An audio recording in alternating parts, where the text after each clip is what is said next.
പ്രത്യേകമായ തെരഞ്ഞെടുപ്പിലൂടെ തൻ്റെ രക്ഷാകര പദ്ധതിയുടെ ഭാഗമായി മാറുന്ന ഓരോ അഭിഷിക്തൻ്റെയും പിന്നിൽ ശക്തമായ ദൈവകരങ്ങളുടെ ഇടപെടൽ ദൃശ്യമായിരിക്കും. മാനുഷികമായ കണക്കുകൂട്ടലുകൾക്കും ലക്ഷ്യങ്ങൾക്കുമെല്ലാം അപ്പുറം ദൈവിക തീരുമാനങ്ങൾക്ക് അനുസൃതമായി മുന്നേറുന്ന ആ ജീവിതങ്ങളിലൂടെ അനേകർ ദൈവിക സ്പർശം തിരിച്ചറിയുകയും അവിടുത്തോട് ചേർന്ന് ജീവിക്കുവാനുള്ള കൃപ സ്വന്തമാക്കുകയും ചെയ്യുന്നു.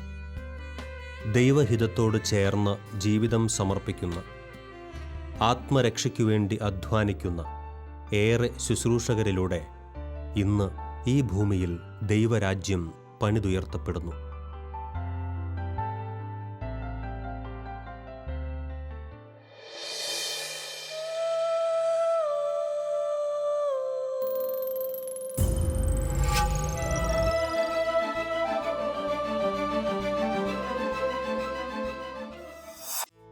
കാഞ്ഞിരപ്പള്ളി സെയിന്റ് ഡൊമിനിക്സ് കത്തീഡ്രൽ വികാരി ബഹുമാനപ്പെട്ട ജോർജ് ആലിങ്കൽ അച്ഛൻ തൻ്റെ തിരിച്ചറിവുകളും പ്രവർത്തന ശൈലികളും കൊണ്ട് വ്യത്യസ്തനാണ്. ബഹുമാനപ്പെട്ട ജോർജ് ആലിങ്കൽ അച്ഛൻ്റെ ജീവിതത്തിൻ്റെ ആരംഭകാലത്ത് നമുക്ക് കണ്ടെത്തുവാൻ സാധിക്കുന്നത് കുടുംബാംഗങ്ങളുടെ ഉറച്ച വിശ്വാസത്തിൻ്റെ ജീവിത മാതൃകയും പ്രാർത്ഥനയുടെ നിമന്ത്രണങ്ങളും സമ്പന്നമാക്കിയ ഒരു ബാല്യകാലമാണ്. ഓരോ നിമിഷവും തനിക്കുമേലുള്ള ദൈവനിയോഗത്തെക്കുറിച്ച് കൂടുതലായി ചിന്തിക്കുവാനും വ്യക്തമായ ബോധ്യങ്ങളിൽ വളരുവാനും പ്രത്യേകമായി അദ്ദേഹം പരിശ്രമിച്ചിരുന്നു. ആരാധനാക്രമങ്ങളെക്കുറിച്ചും റീത്തുകളെക്കുറിച്ചുമെല്ലാം മനസ്സിലാക്കി തിരുസഭയോട് കൂടുതൽ സ്നേഹം വളർത്തുവാനും അദ്ദേഹത്തിന് കഴിഞ്ഞു. സെമിനാരി ജീവിതത്തിലേക്കുള്ള പ്രവേശനം അല്പം വൈകിയായിരുന്നു എന്നതിനാൽ ചിലർ മുൻധാരണകളോടെയായിരുന്നു തന്നെ വീക്ഷിച്ചിരുന്നത് എന്ന് അദ്ദേഹം ഓർമ്മിക്കുന്നു. എന്നാൽ തുടർന്ന് ഒരു മാതൃകാ വിദ്യാർത്ഥിയായി തന്നെ അദ്ദേഹം പരിഗണിക്കപ്പെട്ടു.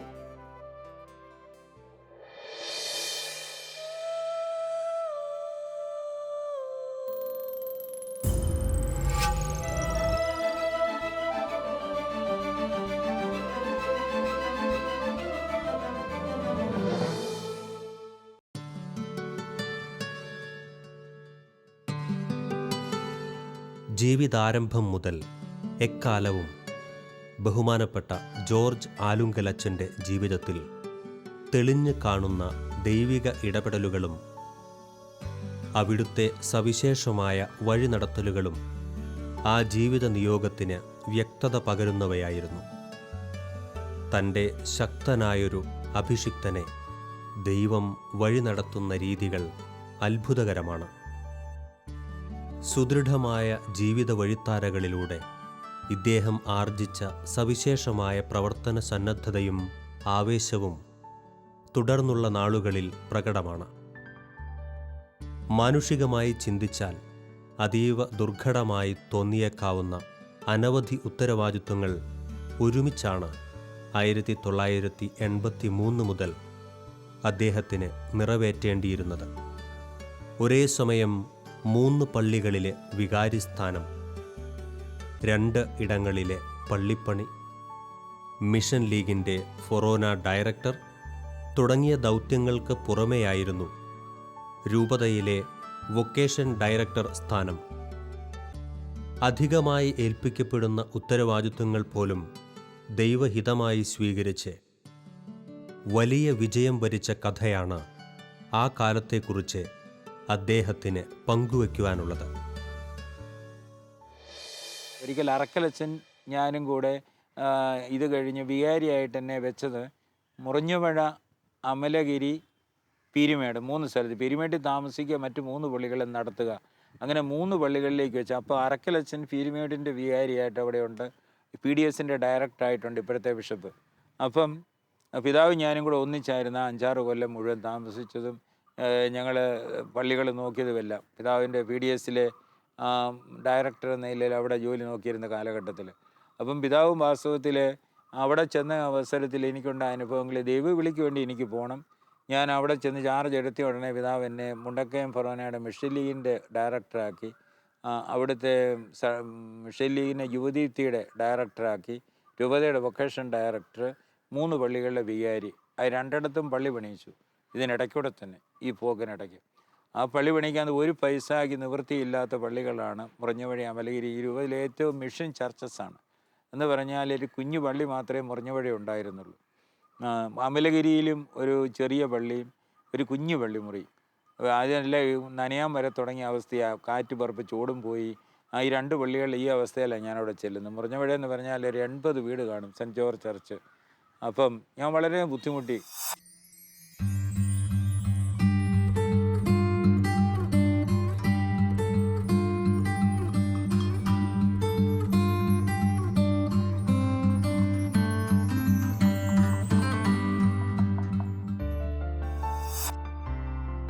തിരുസഭ പരിശുദ്ധ അമ്മയ്ക്ക് നൽകുന്ന വണക്കം ഏറെ സവിശേഷമാണ്. എല്ലാ പ്രതിസന്ധികളിലും ആവശ്യങ്ങളിലും വേദനകളിലും നിത്യം സഹായമരുളുന്ന മാതാവിനെ നാം ഏറ്റവുമധികമായി സ്നേഹിക്കുകയും ആദരിക്കുകയും ചെയ്തു വരുന്നു.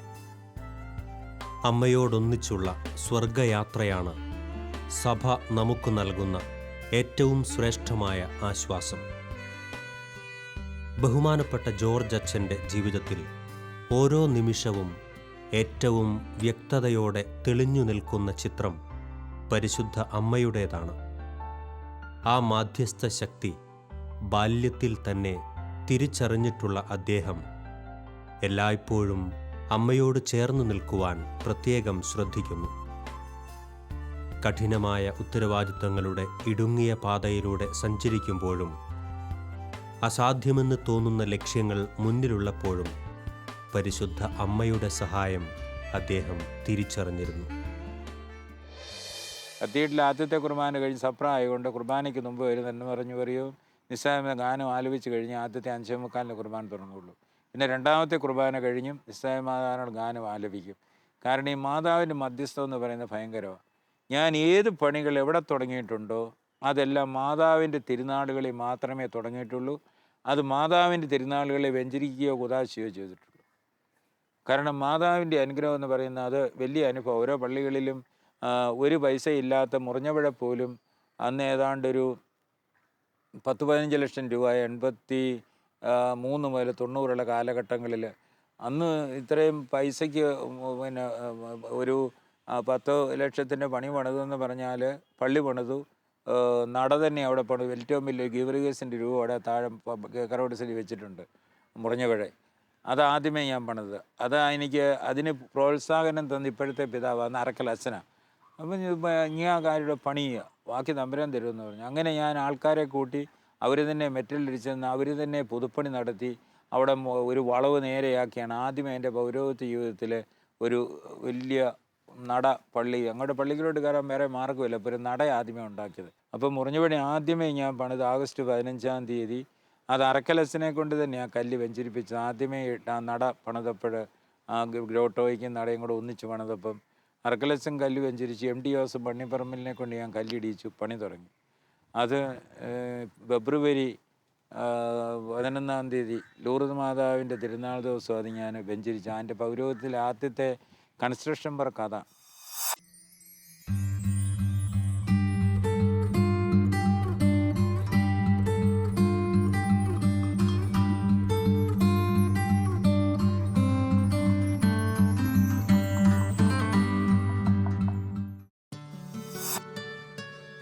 മാതാവിനോടുള്ള ബഹുമാനപ്പെട്ട ആലുങ്കലച്ചൻ്റെ അടിയുറച്ച ഭക്തിയുടെ അടിസ്ഥാനം അദ്ദേഹത്തിൻ്റെ കുടുംബ പശ്ചാത്തലം തന്നെയായിരുന്നു. ഉറച്ച ആത്മീയ ബോധ്യങ്ങൾ സ്വന്തമാക്കിയിരുന്ന പ്രാർത്ഥനാ നിർഭരമായ ആ കുടുംബാന്തരീക്ഷം അദ്ദേഹത്തിന് ഏറെ ഉത്തമ ഗുണങ്ങൾ പകർന്നു നൽകി. പ്രത്യേകമായ ദൈവകൃപയാൽ ഏറെ നേട്ടങ്ങൾക്ക് ഉടമയാകുമ്പോഴും തനിക്ക് അതിൽ അഭിമാനിക്കാനും അഹങ്കരിക്കാനും ഒന്നുമില്ലെന്ന് അദ്ദേഹം തിരിച്ചറിയുന്നു.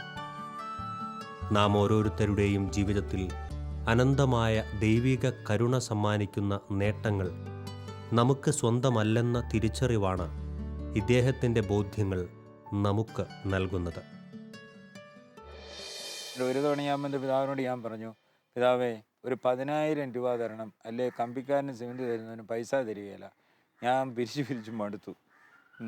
ഉടനെ പിതാവ് പറഞ്ഞു, അച്ഛനെപ്പോലുള്ളവർക്ക് കൊടുക്കുന്ന പൈസ അച്ഛനെപ്പോലെ പിരിക്കാൻ അറിയാൻ മേലാത്ത അച്ഛന്മാർ 20 പണിയിക്കുന്നതിന് അവർക്കാണ് പൈസ കൊടുക്കേണ്ടത്. ഞാനിങ്ങനെ വിഷമിച്ച് മാതാവിനോട് പ്രാർത്ഥിച്ച് ഈ പാസ്റ്റർ നീ ഇറങ്ങി അവിടെ ഒരു കുരിശ് കണ്ടിട്ടില്ലേ, ഞാൻ അവിടെ പോയി കിഴക്കോട്ട് മുറിഞ്ഞുപടിക്ക് പോകാനായിട്ട് ബസ് നോക്കി നിൽക്കുക. നിന്നപ്പോൾ എൻ്റെ ഒരു പരിചയക്കാരനൊരു കാറിൽ പെട്ടെന്ന് വിട്ടുവന്ന് കുതിരങ്കാവിൽ അവറാച്ചൻ എന്ന് പറയും, അതായത് കൊല്ലംകുളം അവറാച്ചൻ, ഏറ്റവും ധനാഠ്യനായ മനുഷ്യനാണ്. ഞാൻ ആനക്കല്ലിരുന്ന് എൻ്റെ കുർബാനയ്ക്ക് പുള്ളി വരുവുള്ളായിരുന്നു, ആനക്കല്ലിൽ കൊച്ചച്ഛനായിരുന്നപ്പോൾ.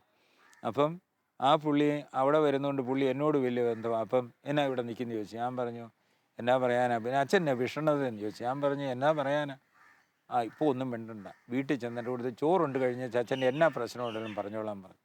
ഞാൻ അവിടെ ചെന്ന് ചോറുണ്ടില്ല തന്ന് ഉണ്ടു ഞാൻ പറഞ്ഞപ്പോൾ ഒരു 10,000 രൂപയ്ക്ക് വേണ്ടി പിതാവിൻ്റെ ചോദിച്ചപ്പോൾ പിതാവ് പറഞ്ഞത് അപ്പോൾ പിരിക്കാൻ അറിയാൻ മേലാതെ അച്ഛന്മാരെ സഹായിക്കേണ്ടത്, ഇപ്പോൾ അച്ഛനെ സഹായിക്കേണ്ട, അച്ഛൻ പതുക്കെ പിരിച്ചു കൊണ്ടാൽ മതി.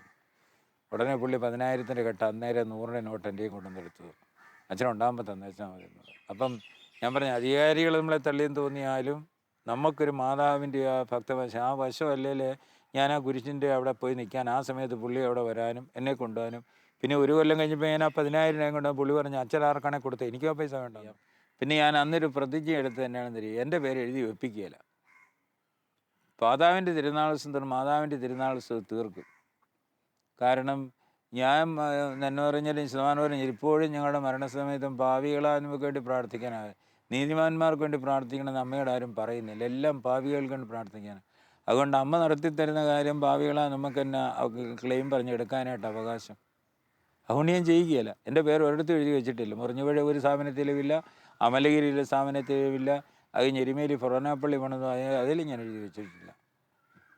അപ്പം ഞാൻ പറയുന്നത് മാതാവിനുള്ള അത്ഭുത മധ്യസ്ഥ ശക്തിയുടെ പ്രതിഫലനങ്ങളാണ്. അതെൻ്റെ അമ്മയ്ക്കും ഉണ്ടായിരുന്നു. അമ്മ ഗർഭിണിയായിരിക്കുമ്പോൾ പോലും കൂടെ ഈ മുട്ടയിൽ നിന്നൊരു തൂണെ പിടിച്ചുകൊണ്ടേ കൊന്തയില്ലുള്ളൂ. ഞങ്ങൾ വല്ലതും താന്ന അടി. പക്ഷേ അവരെന്ത് തല്ലിയ നിരയിൽ ഇന്ന് നമുക്ക് ഓർക്കാം, അത് മഹത്വപൂർണ്ണം. അതുപോലെ തന്നെ എൻ്റെ ഗ്രാൻഡ് പേരൻസോ ഗ്രേറ്റ് ഗ്രാൻഡ് പേരൻസ് പിന്നെ എങ്കിലും പറഞ്ഞിട്ട് അനുസരിച്ചില്ലെന്നില്ല, ഈ പശുവിനെ അഴിച്ചുകൊണ്ട് വരുന്ന ഒരു കയറ് വെച്ചിട്ട് ഞങ്ങളുടെ പുറത്തിട്ട് അടിക്കുമായിരുന്നു. കാരണവന്മാരെ അനുസരിക്കാത്തതിനെ വളർത്തിയിട്ട് ഒരു കാര്യമില്ലെന്നും പറഞ്ഞു.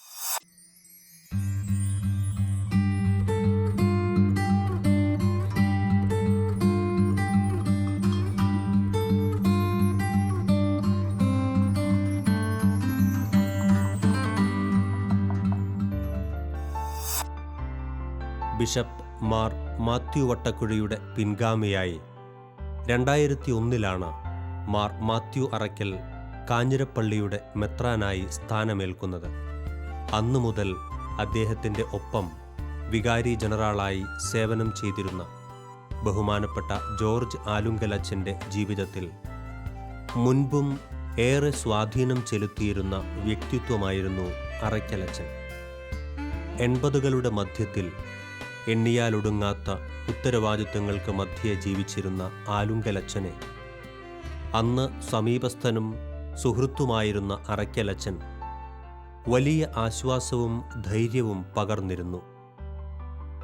ആ കാലത്ത് ദിവസവും അനേകം കിലോമീറ്ററുകൾ സഞ്ചരിച്ച് ദിവ്യബലിക്കായി എത്തുകയും മറ്റെല്ലാ ഉത്തരവാദിത്തങ്ങളുടെയും പിന്നാലെ ഊർജ്ജസ്വലനായി ഓടിയെത്തുകയും ചെയ്തിരുന്ന ജോർജ് ആലുങ്കലച്ചൻ്റെ അനുഭവങ്ങൾ വിസ്മയനീയമാണ്.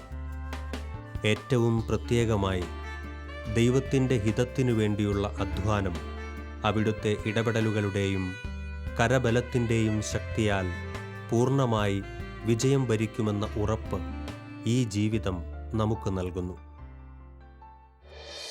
അങ്ങനെ ഈ മുറിഞ്ഞപുഴയും അമലഗിരിയും പിന്നെ അറക്കലച്ചൻ്റെ പള്ളിയിലും ചിലപ്പോൾ കുർബാനയെല്ലാം പോകേണ്ടി വരും. കാരണം അറക്കലച്ചൻ ഇങ്ങനെ PDSൻ്റെ ആയതുകൊണ്ട് ചിലപ്പം പുറം രാജ്യങ്ങളിലേക്ക് പോകും, ചിലപ്പം സ്ഥലത്ത് കാണുകയില്ല. അപ്പം ഞാൻ ദിവസം 4-5 കുർബാനയെ ചൊല്ലിക്കൊണ്ടിരുന്നത്. രാവിലെ 5 മണിക്ക് തുടങ്ങും കുർബാന, അത് പീരിമേട് മഠത്തിൻ്റെ യാപ്പിൽ ചെല്ലും. അവിടെ താമസിക്കാൻ അവരെ കൂട്ടിക്കൊണ്ട് അവിടെ പോയി ചെല്ലും. അത് കഴിഞ്ഞ് ഞാൻ ഉടനെ പിന്നെ മുറിഞ്ഞപുഴ ചെന്ന് അവിടുത്തെ മഠത്തിൽ ചെല്ലും. ഒരു 7:30 ആകുമ്പോഴത്തേന് ബസ്സിന് പോയി. അത് കഴിഞ്ഞ് പിന്നെ അങ്ങ് മലമണ്ട വൈകുന്നേരം അമലഗിരി പള്ളി ചെന്ന് ചെല്ലും. അങ്ങനെയാണ് ഞാൻ കുർബാന ചൊല്ലിക്കൊണ്ടിരുന്നത്. ചിലപ്പം അറക്കലച്ചനില്ലേ പിന്നെ രാത്രി വൈകിട്ട് 7-7:30 ചെന്ന് അവിടെയും ചെല്ലും, അറക്കലച്ചൻ്റെ പോത്തുപാറ ആശുപത്രി കോംപ്ലക്സിനകത്ത്. അങ്ങനെ ഞാൻ കുർബാന ചൊല്ലിക്കൊണ്ട് അപ്പോൾ എനിക്ക് 200-300 കുർബാനയൊക്കെ ഉണ്ടായിരുന്നു. അന്നേരം വൈനേഷന് ഒരു വർഷം എക്സ്ട്രാ മാസ് ദിവസവും ആവറേജ് 2 കൂടുതൽ 300 അതിൽ കൂടുതൽ ഞാൻ ചൊല്ലിയിട്ടുണ്ട് ഒരു വർഷം മിച്ചം കുർബാന. അപ്പോൾ ഇതിനൊന്നും ഞാൻ ബുദ്ധിമുട്ടായിട്ട് എനിക്ക് ഒരിക്കലും തോന്നിയിട്ടില്ലെന്ന് പറയും. ഇവിടെയൊക്കെ ചെന്നപ്പോൾ എനിക്ക് വാദം ഉണ്ടായിട്ടില്ല. ഹൈറേഞ്ചിൽ പോയിട്ടും വാദം വന്ന് തളർന്നവന്, സന്ധിവാദം വന്നവന് ഒരു പ്രശ്നവും ഉണ്ടായിട്ടില്ല. അവിടെയെല്ലാം തമ്പുരാൻ നല്ല ആരോഗ്യത്തിൽ തന്നെ എന്നെ നയിച്ചെന്നവൻ. എന്നിട്ടാണ് പിന്നെ ഇങ്ങോട്ട് അമലഗിരി അന്നേരം ഒരു ദിവസം അർക്കലച്ചൻ പറഞ്ഞു, പൗതിപിതാവ് ഇങ്ങേരെ വിളിക്കുന്നുണ്ട്, ഇങ്ങേര് പുറത്തോട്ട് പോകണമെന്ന് പറഞ്ഞാൽ വേണ്ടാന്ന് പറയും, ഇങ്ങേരുടെ സ്വഭാവത്തിന് ചിലപ്പം വേണ്ടാന്ന് പറയും, അന്ന് ചെയ്തേക്കരുതെന്ന് പറഞ്ഞു. പിന്നെ ഞാൻ പറഞ്ഞു അങ്ങനെ വരാൻ സാധ്യതയില്ലേ, പുറത്ത് പോകുന്ന 2 തവണ ഇപ്പം പറഞ്ഞിട്ട് പോകാതിരിക്കുന്ന അവസ്ഥയാണ്. അത് കഴിഞ്ഞ് ഞാനിവിടെ അരമനയിൽ വന്നപ്പോൾ പൗതിപിതാവിന് മുറി കയറി ചെന്ന് പറഞ്ഞു, അച്ഛനെ പഠിക്കാൻ വിടണമെന്ന് ഓർത്തു, പക്ഷേ അമലഗിരിയിലെ വികാരിച്ചന് സുഖമില്ലാത്തതുകൊണ്ട് പുള്ളി ലീവ് എടുക്കുക, അതുകൊണ്ട് ആ പള്ളിയുടെ ചാർജ് കൂടി അച്ഛനെ ഏൽപ്പിക്കാൻ പോവാണെന്ന് പറഞ്ഞു. തലേദിവസം വരെ റോമിന് പഠിക്കാൻ പറ്റുന്ന കാര്യം പറയാനാണെന്നാണ് അർക്കലച്ചൻ പറഞ്ഞത്. ഞാൻ പക്ഷേ ഇവിടെ വന്ന് പിതാവ് പറഞ്ഞു, അച്ഛനെ ഇപ്പം പഠിക്കാൻ ആ പ്ലാൻ നടപ്പാകുകയില്ല, അതുകൊണ്ട് അമലഗിരി പള്ളിയുടെ ഞാൻ ഉടനെ മുട്ട തന്ന് പിതാവിനോട് പറഞ്ഞു ഒരു ബ്ലെസ്സിങ് കൂടി തന്നേക്കാൻ പറഞ്ഞു, അമലഗിരിയുടെ ചാർജ് കൂടി ആകുമ്പോൾ. എല്ലാം ബസ്സേ വന്നിട്ട് വേണം ഇതെല്ലാം പോകാൻ. എനിക്ക് സ്വന്തം വണ്ടിയല്ല, ഞാൻ ഈ രൂപത മുഴുവൻ ചുറ്റിയതും രൂപതയ്ക്ക് പുറത്തു പോയതും എല്ലാം ബസ്സിന് പോയി തന്നെയാണ് നടത്തിയിരിക്കുന്നത്. ഈ ദൈവവിളികളെ പ്രോത്സാഹിപ്പിച്ചതും മുഴുവൻ. അപ്പം അമലഗിരി പള്ളിയുടെ ചാർജ് കൂടി എടുത്തു. പിന്നെ എനിക്ക് പീരുമേണ്ടി താമസം അമലഗിരി പിന്നെ മുറിഞ്ഞപുഴയും കൂടെ ആയി. ആദ്യമേ മുറിഞ്ഞപുഴയില്ല തുടക്കം, കുറച്ച് കഴിഞ്ഞപ്പോൾ ഒരു കൊല്ലത്തോടെ അടുത്തേ പിന്നെ അമലഗിരിക്ക് കൂടെ ചാർജ് തന്നു. പിന്നെ നല്ലതണ്ണിന്ന് അവിടെ സ്റ്റേഷനുണ്ട്, അവിടെ പോയി ഞായറാഴ്ച കുർബാനയിടണം. എൻ്റെ ഞായറാഴ്ച രാവിലെ ഞാൻ പീരുമേട്ടിൽ നിന്ന് എണീറ്റ് 7 മണിക്ക് വന്ന് മുറിഞ്ഞപുഴ കുർബാന ചെല്ലണം. അത് 8:15 തീരും. ഉടനെ അടുത്ത വണ്ടിയെ കയറി അമലഗിരി താഴെ ഇറങ്ങി 10 മിനിറ്റ് 15 മിനിറ്റ് കയറ്റം കയറണം.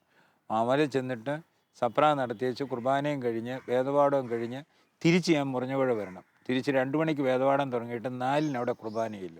4 കുർബാനയില്ല ചെയ്യാൻ പിന്നെ ഒരു 3 മൈൽ നടക്കണം ഈ നല്ലതന്നെ ചെല്ലണമെന്ന രീതിയിൽ. ദുർഗ് പിടിച്ച വഴി, എല്ലാം ജീപ്പ് കൊടുക്കണേ ഭയങ്കര തുക കൊടുക്കണം, അത്രയും മോശമായ വഴിയാണ്. അപ്പോൾ അവിടെ ചെല്ലുമ്പം അർക്കലച്ചൻ്റെ ഒരു സോഷ്യൽ വർക്കിൻ്റെ സെൻറ്ററും കൂടെ അന്ന് ഇപ്പോൾ ഇടവകയാക്കിയിട്ടുണ്ട്. അപ്പോൾ അവിടെ ചെന്ന് കുർബാന ചെല്ലുമ്പോൾ ചിലപ്പോൾ ആ കെട്ടിടമൊക്കെ ഒലിച്ചുകൊണ്ടിരിക്കുകയാണ്, സിസ്റ്റേഴ്സ് ചാക്കിട്ടൊക്കെ വലിച്ച് ആ വെള്ളം ഒന്ന് നിറ്റുന്നു, ബലിപീഠത്തെ മാത്രം കക്ഷിച്ച് വെള്ളം വീഴുകയില്ല. അവിടെ പോയാൽ കുറേ അന്നേ ചെറുത്താൻ അർക്കലച്ചൻ നേരത്തിന് വണ്ടിയും കൊണ്ട് വരുവാട്. അച്ഛൻ വണ്ടിയും കൊണ്ട് വന്ന് എന്നെ കൊണ്ടുപോയി. ഭക്ഷണം പകൽ കഴിക്കാൻ നേരമില്ലാത്തതുകൊണ്ട് വൈകിട്ട് പൂത്തുപാറ ചെന്ന് അച്ഛൻ്റെ കൂട്ടത്തിലാണ് ഞാൻ അത്താഴം കഴിച്ചുകൊണ്ടിരുന്നത്, അർക്കലച്ചൻ്റെ കൂടെ, ഇപ്പോഴത്തെ ബിഷപ്പിൻ്റെ കൂട്ടത്തിൽ. അങ്ങനെ ഞങ്ങൾ ഒന്നിച്ച് തന്നെയായിരുന്നു ഏതാണ്ട് 7 കൊല്ലക്കാലം. അതുകൊണ്ട് പിതാവിൻ്റെ മനസ്സ് എനിക്കറിയാം, പിതാവിൻ്റെ സ്വഭാവം എനിക്കറിയാം. പിതാവ് ആത്മാർത്ഥമായിട്ട് നമ്മളെ സപ്പോർട്ട് ചെയ്ത് അന്നും എന്നോടൊരിക്കൽ പറഞ്ഞു, ഞാൻ പറഞ്ഞു ഇങ്ങനെ പിതാവ് ഇങ്ങനെയൊക്കെ എതിര് പറഞ്ഞ് എന്നാ ചെയ്യും. എന്നെ പിതാവ് അർക്കലച്ചൻ പറയാം, താൻ കല്ലിനും മണ്ണിനും അല്ല, താനെന്നല്ല പറയുന്നത്, ഇനി ആര് കല്ലിനും മണ്ണിനുമാണോ പിന്നെ ബലിയർപ്പിക്കുന്നത്, തമ്പുരാനല്ലേ ജീവനുള്ള ദൈവത്തിലല്ലേ കുർബാന അർപ്പിക്കുന്നത്, അവിടെ പറഞ്ഞ് പ്രാർത്ഥിക്കുക എന്നാ പറയും. ഇങ്ങനെ തന്നെ പറയുമായിരുന്നു.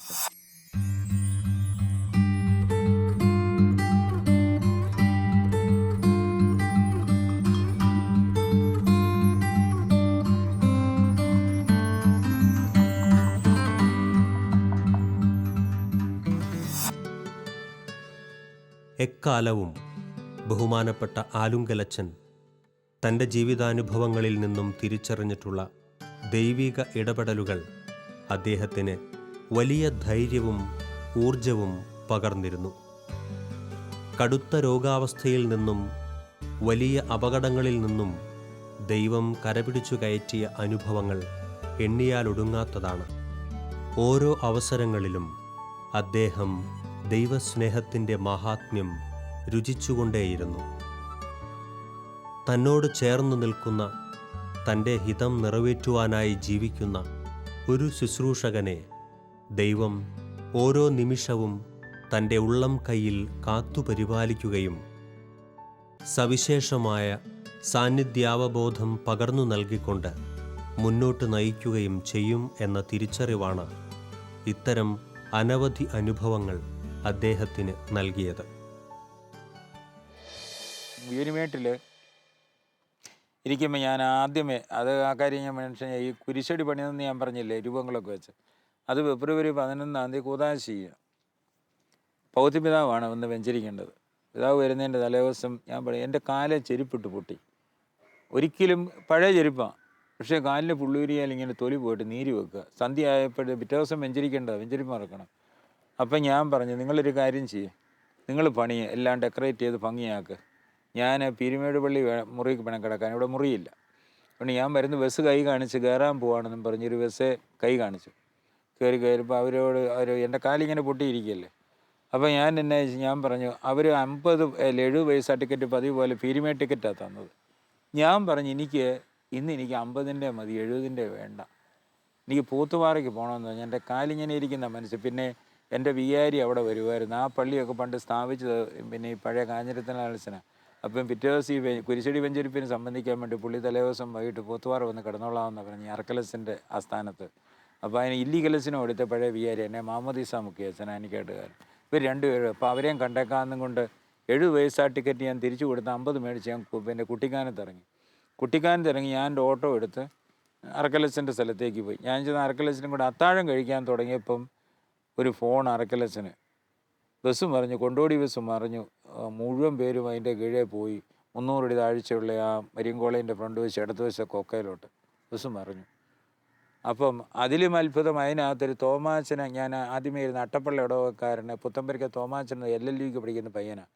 അവൻ ഇരുന്ന സീറ്റിലാണ് എന്നെ പിടിച്ചിരുത്തിയത് ഞാൻ മുറിഞ്ഞപുഴയിൽ നിന്ന് കയറിയപ്പോൾ. എന്നിട്ട് ഞാൻ പോത്തുപാറ കുട്ടിക്കാനത്ത് ഇറങ്ങാൻ നേരത്ത് ഞാൻ തോമാച്ച ഇരുന്നോളാൻ പറഞ്ഞ് ഇരുത്തി. അവൻ എൻ്റെ മുറി വന്ന് കുമ്പസാരിച്ചുകൊണ്ടിരുന്ന പയ്യനാണ്. 2 ബ്രദേഴ്സ് അച്ഛന്മാരുണ്ട് അവൻ്റെ ജ്യേഷ്ഠന്മാർ. തലമുടിയൊക്കെ നരിച്ചവൻ്റെ. അപ്പം നേരത്തെ തന്നെ എന്ത് സ്മാർട്ട് പയ്യനായിരുന്നു. ഞാൻ അവനെ വീണ്ടും പിടിച്ചോടെ ഇരുത്തി വെച്ച് ഞാൻ ഇറങ്ങി. അവൻ അതിനകത്ത് മരിച്ചു പോയി, ബസ് മരിച്ചു. LLBക്ക് പോയി, എറണാകുളത്ത് പഠിച്ചുകൊണ്ടിരുന്ന പയ്യനാണ്. അപ്പോൾ എന്നെ പിടിച്ചിരുത്തി. ഞാൻ അവിടെ ഇരുന്ന് ചേറ്റയാണ്, ഞാൻ രക്ഷപ്പെട്ടു. ഞാനും പീരുമേട്ടിനാണെന്നിരി അമർച്ചില്ലാത്ത ഞാനും പെട്ടേനെ. അപ്പോഴാണ് ഈ സങ്കീർത്തനം ഞങ്ങൾ സപ്രാ നമസ്കാരത്തിൽ ചെല്ലുമ്പോൾ പറയുന്നുണ്ട്, രക്ഷിക്കുവാനുള്ള എൻ്റെ കഴിവ് നിന്നെ ഞാൻ കാണിക്കുകയും ചെയ്യും, ദീർഘായുസ്സ് നൽകി നിന്നെ ഞാൻ അനുഗ്രഹിക്കുകയും ചെയ്യുമെന്നൊരു പിന്നെ തിരുവചനമുണ്ട് 91 സങ്കീർത്തനത്തിനകത്ത്. അത് ചെല്ലുമ്പോൾ നമ്മൾ രോമാഞ്ചം അണിയിക്കും. കാരണം ഇതിങ്ങനെ അപകടത്തിൽ നമ്മളറിയാതെ തന്നെ നമ്മളെ ഇറക്കി വിട്ടിട്ട് വണ്ടി മറിഞ്ഞു. അത് ശരിയാണ്, അതിനകത്ത് നമ്മൾ പെട്ടില്ല.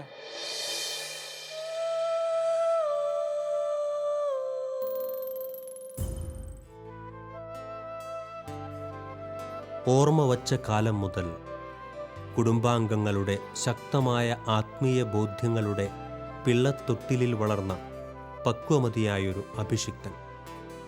അദ്ദേഹം തൻ്റെ വഴികളിലെന്നും പ്രാർത്ഥനയുടെ മാഹാത്മ്യത്തെയും ദൈവമനുഷ്യ ബന്ധത്തിൻ്റെ പ്രാധാന്യത്തെയും തിരിച്ചറിഞ്ഞിരുന്നു. ഓരോ ജീവിതങ്ങളിലും, വിശിഷ്യ തൻ്റെ ശുശ്രൂഷാ ജീവിതത്തിലും പ്രാർത്ഥനയുടെ ശക്തി അദ്ദേഹം മനസ്സിലാക്കി ഏറെ പേർക്ക് വെളിച്ചം പകർന്നു. പൗരോഹിത്യത്തിൻ്റെ അധികാരത്തെ ഉപയോഗിച്ചുകൊണ്ട് അനേകരുടെ ഭൗതിക ജീവിതത്തിലെയും ആത്മീയ ജീവിതത്തിലെയും കെട്ടുപാടുകളെ ബന്ധിക്കുവാനും ഏറെ പേർക്ക് പുതുജീവൻ പകരുവാനും അദ്ദേഹത്തിന് കഴിഞ്ഞു. ഏറെ വിശ്വാസത്തോടെ ശക്തമായ പ്രാർത്ഥനാ ജീവിതത്തിലേക്ക് കടന്നുവരുവാൻ ഈ ജീവിതവും അനുഭവങ്ങളും നമുക്ക് പ്രചോദനമാണ്. ഈ ഇടവക്കാർക്കറിയാം, അവർ പല പ്രശ്നങ്ങൾ, കോംപ്ലിക്കേറ്റഡ് കേസുകളൊക്കെ പള്ളിയിൽ പറഞ്ഞ് ഞാൻ കുർബാനയെ 4 സമയത്ത് പ്രാർത്ഥിക്കും. 1 ആദ്യമേ എൻ്റെ കുർബാന തുടങ്ങുന്നതിന് 2 സുവിശേഷം കഴിയുമ്പോൾ, 3 മധ്യസ്ഥ പ്രാർത്ഥനയുടെ സമയത്ത് എൻ്റെ വലിയ കാർന്നവന്മാരെ മരിച്ചവർക്ക് ഓർക്കുന്ന പറയുന്ന പോലെ ഇന്ന ആൾക്ക് വേണ്ടി പേര് പറഞ്ഞ് പ്രാർത്ഥിക്കണം, അങ്ങനെ പ്രാർത്ഥിക്കും, അല്ലെങ്കിൽ അങ്ങനെ അല്ലാതെ പ്രാർത്ഥിക്കും. പക്ഷെ അങ്ങനെ എത്ര പേർക്ക് ഇവിടെ പിന്നെ എത്ര രോഗശാന്തികൾ കിട്ടിയിട്ടുണ്ടെന്നറിയാം. അത് കഴിഞ്ഞ് കുർബാന സ്വീകരിച്ച് കഴിയുമ്പോഴും പറയും നിങ്ങൾ ഒന്നുകൂടെ ഓർക്കണം, ഈ അവസരത്തിൽ പ്രാർത്ഥിക്കണം. പണ്ട് പരിശുദ്ധ കുർബാന എൻ്റെ ചുണ്ടോട് ചേർത്ത് വെച്ച് പ്രാർത്ഥിച്ചാൽ ഞാൻ അനുഭവിച്ചതാണ്. അപ്പോൾ ഓരോരുത്തരും സ്വീകരിച്ച് കഴിയുമ്പോൾ ആ സമയത്ത് വരപ്രസാദം കൊണ്ട് നമ്മൾ പ്രാർത്ഥിച്ചാൽ ഒരാളെങ്കിലും പ്രാർത്ഥന കേട്ടാൽ മതി.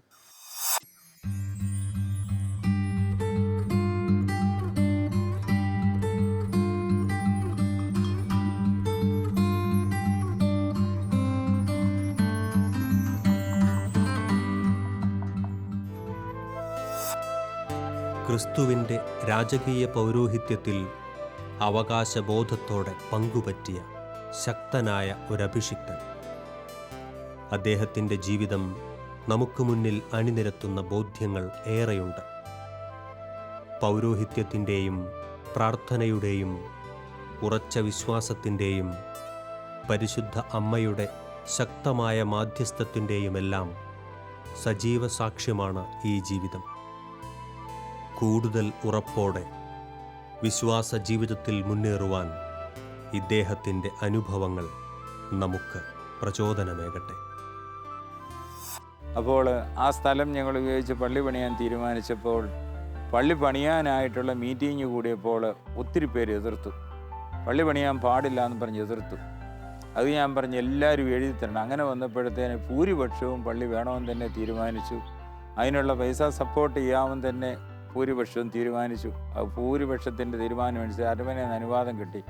അപ്പം 10,000 രൂപ മാത്രമേ ഉള്ളൂ പള്ളിപണി തുടങ്ങുമ്പോൾ. ഏതാണ്ട് 135 അടി നീളവും 60 അടി വീതിയുള്ള ദേവാലയത്തിനാണ് രൂപം കൊടുത്തത്. ഓപ്പറേഷൻ്റെ തലേദിവസം ഞാൻ അറക്കലച്ചനോടും എൻ്റെ സഹപാഠി ചാരുവിളി അച്ഛനോടും എൻ്റെ കസിൻ അച്ഛന് പുളിക്കമണ്ഡലത്തിൽ അച്ഛനുണ്ട്, ഇവരോട് ഞാൻ പറഞ്ഞു എനിക്ക് രോഗീലേപനം തരണമെന്ന് പറഞ്ഞു. ഞാൻ മരിക്കുകയോ ജീവിക്കുമെന്ന് എനിക്കറിയത്തില്ല, അതുകൊണ്ട് എനിക്ക് രോഗീലേപനം എന്ന് കുതാശ തരണം, ഞാൻ അനുഗ്രഹദായമായിട്ട് അതിനെ കാണുന്നു, എനിക്ക് രോഗീലേപനം തരണമെന്ന് പറഞ്ഞു. ഉടനെ ഇവർ പറയുക അച്ഛനിപ്പം രോഗീലേപനം തരേണ്ട ആവശ്യമൊന്നുമില്ല, അത്രയും സീരിയസ് ഒന്നുമല്ല, ഞങ്ങൾ പ്രാർത്ഥിച്ചോളാമെന്നും പറഞ്ഞ് ഇങ്ങനെ ഓരോരുത്തരുടെ തല കൈവച്ച് പ്രാർത്ഥിക്കുക. എന്നപ്പോൾ അമ്മച്ചി രാത്രി മുഴുവൻ ഇവരോടെല്ലാം വർത്താനം പറഞ്ഞുകൊണ്ടിരിക്കും. ഞാൻ ചെന്നപ്പോൾ പറഞ്ഞു മരിച്ചുപോയ വല്യമ്മച്ചി വന്നു, മരിച്ചുപോയ വല്യപ്പൻ വന്നു, പിന്നെ ഇത് 2 വെള്ളവസ്ത്രം സ്ത്രീകൾ അവരുടെ അടുത്ത് നിൽപ്പുണ്ട്, ഈശോറിയസേപ്പ് ഉണ്ട്, ഇനി എനിക്ക് പോകാൻ മേലെന്ന്. അങ്ങനെ പറഞ്ഞു കഴിഞ്ഞപ്പോഴത്തേന് ഞാകപ്പാടെ ചെന്നിട്ട് പറഞ്ഞു എൻ്റെ കുരിശിരുവൻ തരാൻ പറയും. അപ്പം മടങ്കാരൊരു കുരിശിലും എടുത്ത് കൈ കൊടുത്തപ്പോൾ അല്ല എൻ്റെ വെട്ടയെ വീട്ടിലിരിക്കുന്ന കുരിശിലും എടുത്തുകൊണ്ട് തരാൻ പറയും. അത് മേടിച്ച് ഇങ്ങനെ ചങ്കോട് ചേർത്ത് അങ്ങ് പിടിച്ചെടുത്ത കയ്യിൽ